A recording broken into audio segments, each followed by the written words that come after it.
Hi viewers, ಕರುನಾಡ ಕೈರುಚಿ ಕ್ರಿಯೇಷನ್ಸ್ಗೆ ಸ್ವಾಗತ. ನಾನಿವತ್ತು ವರಮಹಾಲಕ್ಷ್ಮೀ ದೇವಿಗೆ ಮಧುವಣಗಿತ್ತಿ ಸ್ಟೈಲ್ನಲ್ಲಿ ಅಲಂಕಾರನ ಮಾಡಿ ತೋರಿಸ್ತಾ ಇದ್ದೀನಿ. ಟೇಬಲ್ ಮೇಲೆ ಒಂದು ಪೀಠನ ಇಟ್ಕೊಂಡು ಅದ್ರ ಮೇಲೆ ಒಂದು ಮಣೆಯನ್ನು ಇಟ್ಕೊಳ್ತಾ ಇದ್ದೀನಿ. ನೀವಿಲ್ಲಿ ಡೈರೆಕ್ಟಾಗಿ ದೊಡ್ಡದಾಗಿರುವಂಥ ಮಣೆ ಇದ್ದರೆ ಮಣೆಯನ್ನೇ ಇಟ್ಕೋಬಹುದು. ಹಾಗೆ ಅಕ್ಕಿ ತುಂಬಿಸಿರುವಂತಹ ಪಾತ್ರೆಯನ್ನು ಮಣೆಯ ಮೇಲೆ ಇಟ್ಕೊಳ್ತಾ ಇದ್ದೀನಿ. ನಂತರ ನಾನಿಲ್ಲಿ ಕಾಲನ್ನು ರೆಡಿ ಮಾಡ್ಕೊಳ್ತಾ ಇದ್ದೀನಿ. ಒಂದು ಕಾಲಿಗೆ ನಾನಿಲ್ಲಿ ಎಲ್ ಶೇಪಲ್ಲಿ ಬೆಂಡ್ ಮಾಡಿ ದಾರನ ಕಟ್ಟಿ ಇಟ್ಕೊಂಡಿದ್ದೀನಿ. ತೊಡೆಯ ಭಾಗಕ್ಕೆ ಮತ್ತು ಕಾಲಿನ ಮಂಡಿ ಭಾಗಕ್ಕೆ ನಾನಿಲ್ಲಿ ದಾರನ ಸೇರಿಸಿ ಕಟ್ಕೊಂಡಿದ್ದೀನಿ. ಈ ರೀತಿಯಾಗಿ ರೆಡಿ ಮಾಡಿ ಇಟ್ಕೊಂಡಿದ್ದೀನಿ. ನಂತರ ಸೀರೆಯನ್ನು ಹೇಗೆ ಪ್ಲೀಟ್ಸ್ ಮಾಡೋದು ಅಂತ ನೋಡೋಣ. ಸೀರೆಯನ್ನು ಹರಡ್ಕೊಂಡು ನಾವು ನಾರ್ಮಲಾಗಿ ಸೀರೆ ಉಟ್ಕೊಳ್ತೀವಲ್ಲ, ಆ ಕಡೆಯಿಂದ 4 ಬೆರಳು ಅಗಲ ಆಗುವಷ್ಟು ನಾನಿಲ್ಲಿ ಪ್ಲೀಟ್ಸನ್ನು ಮಾಡ್ಕೊಳ್ತಾ ಇದ್ದೀನಿ. 3 ಇಂಚು ಅಥವಾ 4 ಇಂಚು ಅಗಲ ಆಗುವಷ್ಟು ನೀವಿಲ್ಲಿ ಪ್ಲೀಟ್ಸನ್ನು ಮಾಡ್ಕೊಳ್ಳಿ. ನಾನಿಲ್ಲಿ ಬ್ಲೌಸ್ ಪೀಸನ್ನು ಕಟ್ ಮಾಡಿಲ್ಲ. ನೀವು ಬ್ಲೌಸ್ ಪೀಸನ್ನು ಕಟ್ ಮಾಡ್ಕೋಬೋದು ಅಥವಾ ಹಾಗೆ ಆದರೂ ಬಿಡ್ಬೋದು. ನಾನಿಲ್ಲಿ ಬ್ಲೌಸ್ ಪೀಸ್ ಕಟ್ ಮಾಡಿಲ್ಲ, ಅದಕ್ಕೋಸ್ಕರ ಒಂದು 30 ಪ್ಲೀಟ್ಸನ್ನು ಮಾಡ್ಕೊಳ್ತಾ ಇದ್ದೀನಿ. ನೀವು ಬ್ಲೌಸ್ ಪೀಸನ್ನು ಕಟ್ ಮಾಡಿಲ್ಲ ಅಂದರೆ ಒಂದು 25 ಪ್ಲೀಟ್ಸನ್ನು ನೀವು ಇಲ್ಲಿ ಮಾಡ್ಕೊಳ್ಳಿ. ಸಣ್ಣದಾಗಿ ಪ್ಲೀಟ್ಸ್ ಮಾಡಿಕೊಂಡ್ರೆ ಜಾಸ್ತಿ ಪ್ಲೀಟ್ಸ್ ಅನ್ನೋದು ಬರುತ್ತೆ. ಪ್ಲೀಟ್ಸ್ ಮಾಡ್ಕೊಂಡಿದ ನಂತರ ಬಾರ್ಡರ್ ಹತ್ರ ಪ್ಲೀಟ್ಸ್ಗಳನ್ನ ಜೋಡಿಸ್ಬಿಟ್ಟು ಪಿನ್ನು ಅಥವಾ ಕ್ಲಿಪ್ಪನ್ನು ಸೇರಿಸ್ಕೊಳ್ಳಿ. ನೀಟಾಗಿ ಪ್ಲೀಟ್ಸ್ಗಳನ್ನ ಅರೇಂಜ್ ಮಾಡ್ಕೊಳ್ಳಿ. ಇನ್ನೊಂದು ಬಾರ್ಡರಲ್ಲೂ ಸಹ ಅದೇ ರೀತಿ ಪ್ಲೀಟ್ಸ್ಗಳನ್ನ ಅರೇಂಜ್ ಮಾಡಿ ನೀವಿಲ್ಲಿ ಪಿನ್ನು ಅಥವಾ ಕ್ಲಿಪ್ಪನ್ನು ಸೇರಿಸ್ಕೋಬೇಕಾಗುತ್ತೆ. ಎರಡೂ ಬಾರ್ಡರ್ಗಳಲ್ಲೂ ಸಹ ಪ್ಲೀಟ್ಸನ್ನು ನೀಟಾಗಿ ಅರೇಂಜ್ ಮಾಡಿಕೊಂಡಿದ ನಂತರ ಮಧ್ಯಭಾಗದಲ್ಲಿರುವಂಥ ಪ್ಲೀಟ್ಸನ್ನು ಸಹ ನಾವು ಅರೇಂಜ್ ಮಾಡಿ ಪಿನ್ನು ಅಥವಾ ಕ್ಲಿಪ್ಪನ್ನು ಸೇರಿಸ್ಬೇಕಾಗತ್ತೆ. ನಿಮ್ಗೆ ಒಂದೇ ಸಲ ಪ್ಲೀಟ್ಸನ್ನು ಮಾಡಲಿಕ್ಕೆ ಆಗಲ್ಲ ಅಂದರೆ ಸ್ವಲ್ಪ ಪ್ಲೀಟ್ಸನ್ನು ಮಾಡಿ ಅರೇಂಜ್ ಮಾಡಿ ಕ್ಲಿಪ್ಪು ಅಥವಾ ಪಿನ್ನನ್ನು ಸೇರಿಸ್ಕೊಂಡು ಪ್ಲೀಟ್ಸ್ಗಳನ್ನ ನೀವಿಲ್ಲಿ ಕಂಟಿನ್ಯೂ ಮಾಡ್ಕೋಬೋದು. ಈಗ ಸೀರೆನ ಪ್ಲೀಟ್ಸ್ ಮಾಡ್ಕೊಂಡಿದ್ದಾಗಿದೆ. ಸೆರಗನ್ನು ಹೇಗೆ ಪ್ಲೀಟ್ಸ್ ಮಾಡೋದು ಅಂತ ನೋಡೋಣ. ನಾನಿಲ್ಲಿ ಸೆರಗನ್ನು ಈ ರೀತಿ ಹಾಸ್ಕೊಂಡು ನಾರ್ಮಲಾಗಿ ನಾವು ಸೀರೆ ಉಟ್ಕೊಳ್ತೀವಲ್ಲ ಅದೇ ರೀತಿಯಾಗಿ ಪ್ಲೀಟ್ಸನ್ನು ಮಾಡ್ಕೊಳ್ತಾ ಇದ್ದೀನಿ. ಸಣ್ಣದಾಗಿ ಪ್ಲೀಟ್ಸನ್ನು ಮಾಡ್ಕೊಳ್ಳಿ. ಪ್ಲೀಟ್ಸ್ ಸಣ್ಣದಾಗಿ ಮಾಡಿಕೊಂಡ್ರೆ ಅಲಂಕಾರ ಅನ್ನೋದು ಚೆನ್ನಾಗಿ ಬರುತ್ತೆ. ನಾನಿಲ್ಲಿ ಬಾರ್ಡರ್ ಏನು ಬರ್ತಾ ಇದೆ ಬಾರ್ಡರ್ ಅಷ್ಟಾಗಲಿಕ್ಕೆ ಪ್ಲೀಟ್ಸನ್ನು ಮಾಡ್ಕೊಂಡಿದ್ದೀನಿ. ಪ್ಲೀಟ್ಸ್ ಮಾಡಿಕೊಂಡು ಸೆರಗಿನ ತುದಿಗೆ ಒಂದು ಪಿನ್ನನ್ನು ಸೇರಿಸ್ಕೊಳ್ತಾ ಇದ್ದೀನಿ. ನೀವು ಇಲ್ಲಿ ಪಿನ್ ಅಥವಾ ಕ್ಲಿಪ್ಪನ್ನು ಸೇರಿಸ್ಕೋಬೋದು. ಸ್ವಲ್ಪ ದೂರಕ್ಕೆ ಪ್ಲೀಟ್ಸ್ಗಳನ್ನ ಅರೇಂಜ್ ಮಾಡಿ ಕ್ಲಿಪ್ಪನ್ನು ಸೇರಿಸ್ಕೋಬೇಕಾಗತ್ತೆ. ನಾನಿಲ್ಲಿ 1 ಮಾರು ಆಗುವಷ್ಟು ಸೆರಗನ್ನು ನಾನಿಲ್ಲಿ ಪ್ಲೀಟ್ಸ್ ಮಾಡ್ಕೊಂಡಿದ್ದೀನಿ. ಈ ವಿಡಿಯೋ ಏನಾದರೂ ಇಷ್ಟ ಆಯಿತು ಅಂದರೆ ಒಂದು ಲೈಕ್ ಕೊಡಿ. ಹೊಸದಾಗಿ ಯಾರೆಲ್ಲ ಚಾನಲ್ ನೋಡ್ತಾ ಇದ್ದೀರಾ ಚಾನಲ್ನ ಸಬ್ಸ್ಕ್ರೈಬ್ ಮಾಡ್ಕೊಂಡು ನೋಡಿ. 1 ಮಾರು ಸೆರಗನ್ನು ನಾನಿಲ್ಲಿ ರೆಡಿ ಮಾಡ್ಕೊಂಡಿದ್ದೀನಿ. ಸೀರೆಯನ್ನು ಪ್ಲೀಟ್ಸ್ ಮಾಡ್ಕೊಂಡಿದ್ದಾಗಿದೆ. ಈ ರೀತಿ 1-2 ದಿನ ಮುಂಚೆನೇ ಪ್ಲೀಟ್ಸ್ ಮಾಡಿ ಇಟ್ಕೊಂಡ್ರೆ ಹಬ್ಬಕ್ಕೆ ದೇವಿಗೆ ಉಡಿಸೋದು ಈಸಿ ಅಂತಲೇ ಹೇಳ್ಬೋದು. ಈಗ ದೇವಿಗೆ ಹೇಗೆ ಸೀರೆ ಉಡಿಸೋದು ಅಂತ ನೋಡೋಣ. ಕಳಶದ ಪಕ್ಕ ಅಥವಾ ಕಳಶದ ಹಿಂಭಾಗ ಸೆರಗನ್ನು ತೊಗೊಂಡೋಗಿ ಇಡಬೇಕಾಗತ್ತೆ. ನಂತರ ಪ್ಲೀಟ್ಸ್ಗಳನ್ನ ಸಮವಾಗಿ ಜೋಡಿಸ್ಕೊಂಡು ಪಾತ್ರೆ ಏನು ಇಟ್ಕೊಂಡಿರ್ತೀವಿ ಪಾತ್ರೆಯ ಹಿಂಭಾಗದಿಂದ ಮುಂದ್ಗಡೆಗೆ ನಾವು ಪ್ಲೀಟ್ಸನ್ನು ತೊಗೊಬರ್ಬೇಕಾಗುತ್ತೆ. ತೊಗೊಬಂದು ಅಲ್ಲಿ ಬಾರ್ಡರ್ನ ಸಮವಾಗಿ ಜೋಡಿಸ್ಕೊಂಡು ತುದಿ ಏನು ಬರುತ್ತೆ ಪ್ಲೀಟ್ಸಿನ ತುದಿ ನಾವೇನು ಫೋಲ್ಡ್ ಮಾಡ್ಕೊಂಡಿರ್ತೀವಿ ಅದು ಪಾತ್ರೆಯ ಒಳಭಾಗಕ್ಕೆ ನಾವಿಲ್ಲಿ ಸೇರಿಸ್ಕೋಬೋದು. ನೀವಿಲ್ಲಿ ಸ್ಟೀಲ್ ಬಿನ್ಗೆ ಉಪಯೋಗಿಸಲ್ಲ ಅಥವಾ ಸ್ಟೀಲ್ ಪಾತ್ರೆ ಉಪಯೋಗಿಸಲ್ಲ ಅನ್ನೋರು ಹಿತ್ತಾಳೆಯ ಪಾತ್ರೆಯನ್ನು ನೀವಿಲ್ಲಿ ಉಪಯೋಗಿಸ್ಬೋದು. ನಂತರ ಪ್ಲೀಟ್ಸ್ಗೆ ಹಾಕಿರುವಂಥ ಪಿನ್ನನ್ನು ರಿಮೂವ್ ಮಾಡಿ ಪಾತ್ರೆಯ ಕಂಠ ಭಾಗದ ಸುತ್ತ ನಾವಿಲ್ಲಿ ಪ್ಲೀಟ್ಸ್ಗಳನ್ನ ಸ್ಪ್ರೆಡ್ ಮಾಡ್ಕೋಬೇಕು. ಪ್ಲೀಟ್ಸ್ಗಳನ್ನ ನೀವಲ್ಲಿ ನೀಟಾಗಿ ಅರೇಂಜ್ ಮಾಡ್ಕೊಳ್ಳಿ. ಒಂದರ ಪಕ್ಕ ಒಂದು ಪ್ಲೀಟ್ಸ್ ಅನ್ನೋದು ಬರಬೇಕು, ಆ ರೀತಿಯಲ್ಲಿ ಮಾಡ್ಕೊಳ್ಳಿ. ಉದ್ದ ಗಿಡ್ಡ ಇತ್ತು ಅಂದರೆ ಒಳಭಾಗದಲ್ಲಿ ಎಳ್ಕೊಂಡು ಪ್ಲೀಟ್ಸ್ಗಳನ್ನ ಸಮವಾಗಿ ಬರೋ ರೀತಿಯಲ್ಲಿ ನೀವಲ್ಲಿ ಮಾಡ್ಕೋಬೇಕಾಗತ್ತೆ.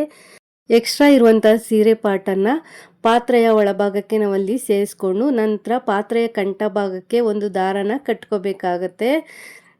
ಟೈಟಾಗಿ ಕಟ್ಕೊಳ್ಳಿ. ತುಂಬ ಟೈಟ್ ಆಗಲ್ಲ, ಸ್ವಲ್ಪ ನಾವು ಪ್ಲೀಟ್ಸನ್ನು ಸ್ಪ್ರೆಡ್ ಮಾಡಬೇಕು, ಆ ರೀತಿಯಲ್ಲಿ ನಾವು ಕಟ್ಕೋಬೇಕಾಗತ್ತೆ. ನಂತರ ವೇರಿಯೇಷನ್ ಏನಿರುತ್ತೆ ಅದನ್ನೆಲ್ಲ ಎಳೆದ್ಬಿಟ್ಟು ನೀವು ಅಲ್ಲಿ ಸರಿ ಮಾಡಿಕೊಂಡು ಪ್ಲೀಟ್ಸ್ನ ಮತ್ತೊಮ್ಮೆ ಅಲ್ಲಿ ಅರೇಂಜ್ ಮಾಡ್ಕೊಳ್ಳಿ. ಹಾಗೆ ನಾವು ಏನು ಪೀಠ ಇಟ್ಟಿರ್ತೀವಿ ಪೀಠದ ಸುತ್ತ ಪ್ಲೀಟ್ಸ್ ಅನ್ನೋದು ಬರಬೇಕು, ಆ ರೀತಿಯಲ್ಲಿ ನೀವು ಇಲ್ಲಿ ಅರೇಂಜ್ ಮಾಡ್ಕೋಬೇಕು. ಪಾತ್ರೆಯ ಕಂಠ ಭಾಗದಲ್ಲಿ ಪ್ಲೀಟ್ಸ್ಗಳನ್ನ ನಾವಲ್ಲಿ ಸ್ಪ್ರೆಡ್ ಮಾಡಿಕೊಂಡು ಕೆಳಭಾಗದಲ್ಲೂ ಸಹ ಪ್ಲೀಟ್ಸ್ಗಳನ್ನ ಅರೇಂಜ್ ಮಾಡ್ಕೋಬೇಕಾಗತ್ತೆ. ನಂತರ ದೇವಿಗೆ ಕಾಲುಗಳನ್ನ ಹೇಗೆ ಫಿಕ್ಸ್ ಮಾಡೋದು ಅಂತ ನೋಡೋಣ. ಪ್ಲೀಟ್ಸಿನ ಪಕ್ಕದಲ್ಲಿರುವಂಥ ಸೀರೆ ಪಾರ್ಟ್ ಒಳಗಡೆ ದೇವಿಯ ಕಾಲುಗಳನ್ನ ಇಟ್ಕೋಬೇಕು. ದೇವಿಯ ಕಾಲನ್ನು ಇಟ್ಟು ನಂತರ ದೇವಿಯ ಕಾಲಿನ ಮೇಲೆ ಸೀರೆ ಪಾರ್ಟ್ ಅನ್ನೋದು ನೀಟಾಗಿ ಬರೋ ರೀತಿಯಲ್ಲಿ ಮಾಡಿಕೊಂಡು ದೇವಿಗೆ ನಾವೆಲ್ಲಿ ಗೆಜ್ಜೆ ಕಟ್ತೀವಿ ಅಲ್ಲಿ ಬಾರ್ಡರ್ನ ಹೈಲೈಟೆಡ್ ಆಗಿ ಮಾಡಿಕೊಂಡು ಒಂದು ಪಿನ್ನನ್ನು ಸೇರಿಸಿ ನಂತರ ಪ್ಲೀಟ್ಸನ್ನು ಈ ರೀತಿ ರೋಲ್ ಮಾಡ್ತಾ ನಾವು ದೇವಿಯ ಮಂಡಿಯ ಕೆಳಗಡೆ ನಾವೊಂದು ಪಿನ್ನನ್ನು ಸೇರಿಸ್ಬಿಟ್ಟು ಕಾಲಿಗೆ ಒಂದು ಶೇಪನ್ನು ನಾವಲ್ಲಿ ಕೊಟ್ಕೋಬೇಕಾಗತ್ತೆ. ಈ ರೀತಿ ಕೊಟ್ಕೊಂಡು ನಂತರ ಕಾಲಿನ ಪೊಸಿಷನ್ನು ಎಲ್ ಶೇಪಲ್ಲಿ ನಾವಲ್ಲಿ ಇಟ್ಕೊಂಡು ಕಾಲಿನ ಕೆಳಭಾಗದಲ್ಲಿರುವಂತಹ ಪ್ಲೀಟ್ಸ್ಗಳನ್ನ ಮತ್ತೊಮ್ಮೆ ಇಲ್ಲಿ ಅರೇಂಜ್ ಮಾಡ್ಕೋಬೇಕಾಗತ್ತೆ. ನೀಟಾಗಿ ಅರೇಂಜ್ ಮಾಡ್ಕೊಳ್ಳಿ. ಇನ್ನೊಂದು ದೇವಿಯ ಕಾಲನ್ನು ನಾವು ಎಲ್ ಶೇಪಲ್ಲಿ ಏನು ಫೋಲ್ಡ್ ಮಾಡಿ ದಾರನ ಕಟ್ಟಿ ಇಟ್ಕೊಂಡಿದ್ವಿ ಆ ಕಾಲನ್ನು ಪ್ಲೀಟ್ಸ್ನ ಪಕ್ಕದಲ್ಲಿರುವಂಥ ಸೀರೆ ಪಾಟಿನ ಒಳಗಡೆ ದೇವಿಯ ಕಾಲನ್ನು ಇಟ್ಟು ನಾವೇನು ದಾರ ಕಟ್ಟಿದ್ದೀವಿ ದಾರದ ಮೇಲ್ಗಡೆ ದೇವಿಯ ಕಾಲಿನ ಮೇಲೆ ಸೀರೆ ಪಾಟ್ ಅನ್ನೋದು ನೀಟಾಗಿ ಬರೋ ರೀತಿಯಲ್ಲಿ ಮಾಡಿಕೊಂಡು ಬಾರ್ಡರ್ನ ಹೈಲೈಟೆಡ್ ಆಗಿ ಮಾಡಿಕೊಂಡು ಗೆಜ್ಜೆ ಕಟ್ಟೋ ಜಾಗದಲ್ಲಿ ಪಿನ್ನನ್ನು ಸೇರಿಸಿ ನಂತರ ನಾವಿಲ್ಲಿ ಸೀರೆ ತುದಿಯನ್ನು ರೋಲ್ ಮಾಡಿ ದೇವಿಯ ಮೊಣಕಾಲಿನ ಭಾಗದಲ್ಲಿ ಪಿನ್ನನ್ನು ಸೇರಿಸಬೇಕಾಗುತ್ತೆ. ಹೊರಭಾಗಕ್ಕೆ ಅದು ಕಾಣಿಸ್ಬಾರ್ದು ಅಂದರೆ ನೀವು ರೋಲ್ ಮಾಡಬೇಕಾದ್ರೆ ಒಳಭಾಗಕ್ಕೆ ರೋಲ್ ಮಾಡಿಬಿಟ್ಟು ದೇವಿಯ ಮಂಡಿಯ ಕಾಲಿನ ಕೆಳಭಾಗಕ್ಕೆ ಪಿನ್ನನ್ನು ಸೇರಿಸ್ಕೊಳ್ಳಿ. ನಂತರ ದೇವಿಯ ತೊಡೆ ಭಾಗದಲ್ಲಿ ಪ್ಲೀಟ್ಸ್ಗಳನ್ನ ಸರಿ ಮಾಡಿಕೊಂಡು ಒಂದು ಕಾಲು ಎಲ್ ಶೇಪಲ್ಲಿ ಬರೋ ರೀತಿ ಇನ್ನೊಂದು ಕಾಲು ಮಂಡಿ ಉರ್ಕೊಂಡು ಕುಳಿತಿರೋ ರೀತಿಯಲ್ಲಿ ಮಾಡ್ಕೊಳ್ಳಿ. ಒಂದು ಕಾಲನ್ನು ಇನ್ನೊಂದು ಕಾಲಿನ ಒಳಭಾಗದಲ್ಲಿ ಸೇರಿಸ್ಕೊಂಡಿದ್ದೀನಿ. ನಂತರ ಕಾಲಿನ ಕೆಳಭಾಗದಲ್ಲಿರುವಂಥ ಪ್ಲೀಟ್ಸನ್ನು ನೀಟಾಗಿ ಅರೇಂಜ್ ಮಾಡ್ಕೊಳ್ಳಿ. ದೇವಿಯ ಕಾಲುಗಳಿಗೆ ಕವಚಗಳಿದ್ದರೆ ಕವಚಗಳನ್ನ ನೀವಿಲ್ಲಿ ಸೇರಿಸ್ಬೋದು. ಹಾಗೆ ಗೆಜ್ಜೆಗಳಿದ್ದರೆ ನೀವಿಲ್ಲಿ ಗೆಜ್ಜೆಗಳನ್ನೂ ಸಹ ಸೇರಿಸ್ಕೋಬೋದು. ನಂತರ ದೇವಿಯ ಅಪ್ಪರ್ ಬಾಣಿಯನ್ನು ಇಟ್ಕೋಬೇಕಾಗತ್ತೆ. ಕಳಶದ ಬಿಂದಿಗೆಯನ್ನು ನೀವಿಲ್ಲಿ ಇಟ್ಕೊಳ್ಳಿ. ಕಳಶದ ಬಿಂದಿಗೆಗೆ ಕೈಗಳನ್ನ ಜೋಡಿಸಿ ಬ್ಲೌಸ್ ಪೀಸಿಂದ ನಾನಿಲ್ಲಿ ಕವರ್ ಮಾಡ್ಕೊಂಡಿದ್ದೀನಿ. ನನ್ನ ತುಂಬ ವಿಡಿಯೋಗಳಲ್ಲಿ ತೋರಿಸಿರೋದ್ರಿಂದ ಈ ವಿಡಿಯೋದಲ್ಲಿ ಬ್ಲೌಸ್ ಪೀಸನ್ನು ಕವರ್ ಮಾಡ್ಕೊಳ್ಳೋಂಥದ್ದನ್ನು ತೋರಿಸಿಲ್ಲ.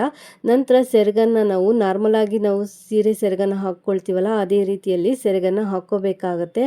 ಸೆರಗನ್ನು ಹಾಕಿ ದೇವಿಯ ಎಡಗಡೆ ಭುಜದ ಮೇಲೆ ಪ್ಲೀಟ್ಸ್ಗಳನ್ನ ಅಲ್ಲಿ ಸ್ವಲ್ಪ ಸ್ಪ್ರೆಡ್ ಮಾಡಿ ನಾವು ಒಂದು ಪಿನ್ನನ್ನು ಅಲ್ಲಿ ಸೇರಿಸ್ಕೋಬೇಕಾಗತ್ತೆ. ಈ ಅಲಂಕಾರದ ವಿಡಿಯೋ ಏನಾದರೂ ನಿಮಗೆ ಇಷ್ಟ ಆಯಿತು ಅಂದರೆ ಒಂದು ಲೈಕ್ ಕೊಡಿ. ಹೊಸದಾಗಿ ಯಾರೆಲ್ಲ ಚಾನಲ್ ನೋಡ್ತಾ ಇದ್ದೀರಾ ಚಾನಲ್ನ ಸಬ್ಸ್ಕ್ರೈಬ್ ಮಾಡ್ಕೊಂಡು ನೋಡಿ. ಈಗ ದೇವಿಯ ಚೆಸ್ಟ್ ಭಾಗದಲ್ಲಿ ಪ್ಲೀಟ್ಸ್ಗಳನ್ನ ನೀವಲ್ಲಿ ಸ್ಪ್ರೆಡ್ ಮಾಡ್ಕೋಬೇಕಾಗತ್ತೆ. ನಾವು ಸೆರಗನ್ನು ಹಾಕಿದಾಗ ಚೆಸ್ಟ್ ಭಾಗದಲ್ಲಿ ಹೇಗೆ ಪ್ಲೀಟ್ಸನ್ನು ಸ್ಪ್ರೆಡ್ ಮಾಡ್ಕೊಳ್ತೀವಿ ಅದೇ ರೀತಿ ದೇವಿಯ ಚೆಸ್ಟ್ ಭಾಗದಲ್ಲೂ ಸಹ ನಾವಿಲ್ಲಿ ಪ್ಲೀಟ್ಸ್ಗಳನ್ನ ಸ್ಪ್ರೆಡ್ ಮಾಡ್ಕೋಬೇಕಾಗತ್ತೆ. ಒಂದರ ಪಕ್ಕ ಒಂದು ಪ್ಲೀಟ್ಸ್ ಬರೋ ರೀತಿಯಲ್ಲಿ ಮಾಡಿಕೊಂಡು ನೀಟಾಗಿ ಅಲ್ಲಿ ಅರೇಂಜ್ ಮಾಡ್ಕೊಳ್ಳಿ. ದೇವಿಯ ಚೆಸ್ಟ್ ಭಾಗದಲ್ಲಿ ಪ್ಲೀಟ್ಸ್ಗಳನ್ನ ನೀಟಾಗಿ ಅರೇಂಜ್ ಮಾಡ್ಕೊಂಡಿದ ನಂತರ ನಾವಲ್ಲೊಂದು ದಾರನ ಕಟ್ಬಿಟ್ಟು ಸೊಂಟಕ್ಕೆ ಒಂದು ಶೇಪನ್ನು ಕೊಟ್ಕೋಬೇಕಾಗತ್ತೆ. ಪಾತ್ರೆಯ ಕೆಳಭಾಗದ ಕಂಠ ಏನು ಬರುತ್ತೆ ಆ ಕಂಠ ಭಾಗಕ್ಕೆ ನಾವಲ್ಲೊಂದು ದಾರನ ಕಟ್ಕೋಬೇಕು. ನಂತರ ಸೆರಗಿನ ತುದಿಯನ್ನು ದೇವಿಯ ಬಲಗಾಲಿನ ಕೆಳಭಾಗಕ್ಕೆ ಸೇರಿಸಿ ಅಲ್ಲೊಂದು ಶೇಪನ್ನು ನೀಟಾಗಿ ಕೊಟ್ಕೋಬೇಕಾಗತ್ತೆ. ಎಕ್ಸ್ಟ್ರಾ ಇರುವಂಥ ಸೀರೆ ಪಾಟನ್ನು ಬ್ಯಾಕ್ ಸೈಡ್ಗೆ ಸೇರಿಸಿ ಫ್ರಂಟ್ ಭಾಗದಲ್ಲಿ ನೀಟಾಗಿ ಕಾಣೋ ರೀತಿಯಲ್ಲಿ ಮಾಡ್ಕೋಬೇಕು. ನೀವು ಹೆಚ್ಚು ಲೈಕ್ ಕೊಟ್ಟಷ್ಟು ನನಗೆ ಇನ್ನೂ ಹೆಚ್ಚಿನ ವಿಡಿಯೋಗಳನ್ನ ಮಾಡಲಿಕ್ಕೆ ಇಂಟ್ರೆಸ್ಟ್ ಬರುತ್ತೆ ಅಂತಲೇ ಹೇಳ್ಬೋದು. ದೇವಿಯ ಸೊಂಟಕ್ಕೆ ಡಾಬು ಅಥವಾ ಲೇಸನ್ನು ನಾವಿಲ್ಲಿ ಕಟ್ಕೊಂಡು ದಾರನ ಕವರ್ ಮಾಡ್ಕೋಬೇಕಾಗತ್ತೆ. ನಂತರ ದೇವಿಗೆ ಜಡಬಿಲ್ಲೆ ಇದ್ದರೆ ಜಡಬಿಲ್ಲೆಯನ್ನು ಸೇರಿಸಿ ಹಾಗೆ ದೇವರಿಗೆ ಅಂತ ಇಟ್ಕೊಂಡಿರುವಂಥ ಒಡವೆಗಳಿಂದ ದೇವಿಯನ್ನು ನೀವಿಲ್ಲಿ ಅಲಂಕರಿಸಿ ಕಳಶದ ಬಿಂದಿಗೆಗೆ ನಿಮ್ಮ ಸಂಪ್ರದಾಯದ ಪ್ರಕಾರ ನೀರು ಅಥವಾ ಅಕ್ಕಿಯನ್ನು ಸೇರಿಸ್ಕೋಬೋದು.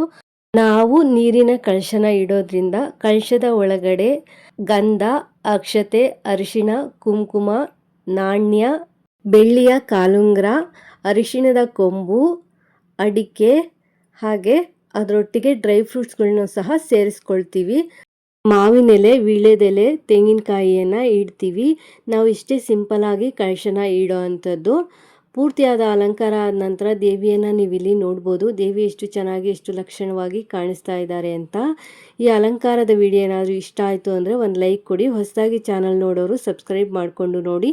Thanks for watching this video. Take care. Have A nice day.